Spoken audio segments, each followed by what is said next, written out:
le secteur qui nous concerne, les transports. Nous avons, cela a été déjà mentionné une fois, acquis déjà des bus. 50 bus sont arrivés, qui ne sont pas encore en circulation parce que les travaux de réhabilitation des abribus et des arrêts de bus n'a démarré que récemment. Et donc, à la fin, quand on aura identifié et fini d'améliorer, certains d'entre vous ont vu que dans Conakry, on commence à voir pousser des abribus et des arrêts. Donc, j'espère que ça va finir le plus tôt que possible et après, les bus seront en circulation. Il y a aussi, le ministère a encouragé le développement des initiatives privées dans le domaine des taxis. Les VTC, ça commence à pousser. Certains sont 100% électriques, d'autres sont hybrides. Mais il y a déjà 3 opérateurs qui ont été agréés et qui sont dedans. Il y a un 4e qui arrive avec 300 taxis qui sont en cours de débarquement actuellement.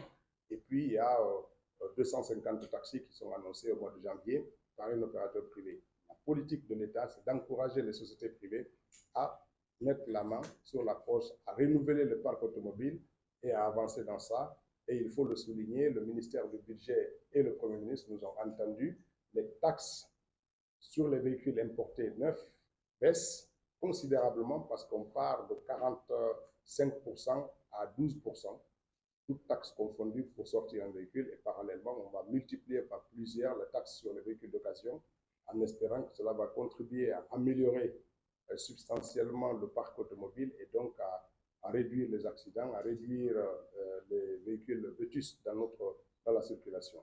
Et puis, très récemment, le ministère a lancé une politique de digitalisation tout azimut, de tout le secteur, pour pouvoir sécuriser les recettes publiques, pour pouvoir les tracer et permettre au ministère des Transports d'être ce qu'il est. C'est le premier contributeur de l'économie nationale à travers le port, à travers les aéroports, à travers les structures comme la marine marchande, la société navale, l'ANA et toutes ces entités comme la SOGIA qui contribuent consubstantiellement à la mobilisation des recettes de l'État. Et nous avons souhaité et demandé au ministère des Finances de faire une publication des statistiques des ressources mobilisées par secteur d'activité pour permettre à nous, les ministères dont on ne compte pas forcément combien nous rapportons à l'État, que cela soit su et ça permettrait une meilleure redistribution du budget et allouer de bonnes parts à notre département.